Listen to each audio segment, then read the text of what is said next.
Zee 24 तास एक पाऊल पुढे। साखळी बॉम्बस्फोटानंतर पुणेकरांच्या मनात पुन्हा एकदा जर्मन बेकरी बॉम्बस्फोटाच्या आठवणी जाग्या झाल्या। जर्मन बेकरीचा स्फोट हा जास्त तीव्रतेचा होता, त्या तुलनेत साखळी स्फोटाची तीव्रता कमी होती।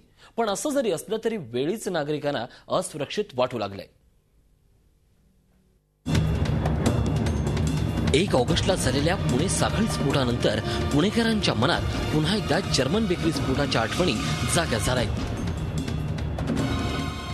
13 फेब्रुवारी 2010 ला झालेल्या या स्फोटानं केवळ कोरेगाव पार्कच नाही तर अवघं पुणे हादरून गेलं होतं। पुण्यातील उच्चभ्रू समजल्या जाणाऱ्या कोरेगाव पार्क परिसरातील जर्मन बेकरीला दहशतवाद्यांनी लक्ष्य बनवलं होतं।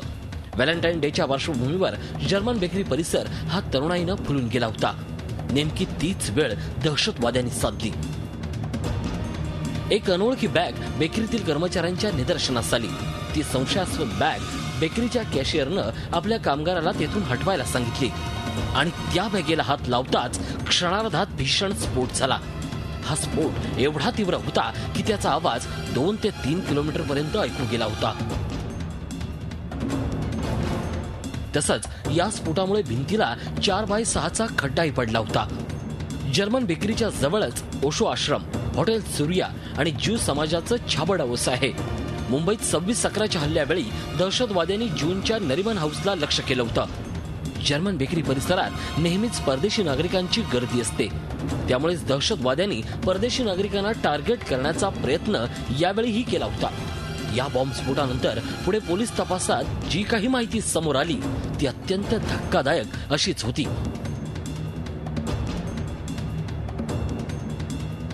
जर्मन बेकरी परिसरातील सूर्या हॉटेलमध्ये 26/11च्या हल्ल्यातील प्रमुख दहशतवादी डेव्हिड हेडलीनं वास्तव्य केलं होतं। त्यामुळे जर्मन बेकरी स्फोटानंतर इंडियन मुजाहिद्दीनच्या दहशतवादी कारवायांकडे पुन्हा एकदा साऱ्यांचं लक्ष वेधलं गेलं। पुण्यातील जर्मन बेकरी बॉम्बस्फोटात 18 जणांचा मृत्यू आणि सुमारे 58 जणांपेक्षा जास्त लोक हे गंभीर जखमी झाले होते।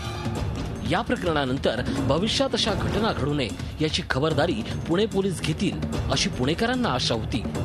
पण 1 ऑगस्टला झालेल्या साखळी स्फोटामुळे नागरिकांमध्ये असुरक्षिततेची भावना निर्माण झाली आहे। झी 24 ताससाठी ब्युरो रिपोर्ट। झी 24 तास एक पाऊल पुढे।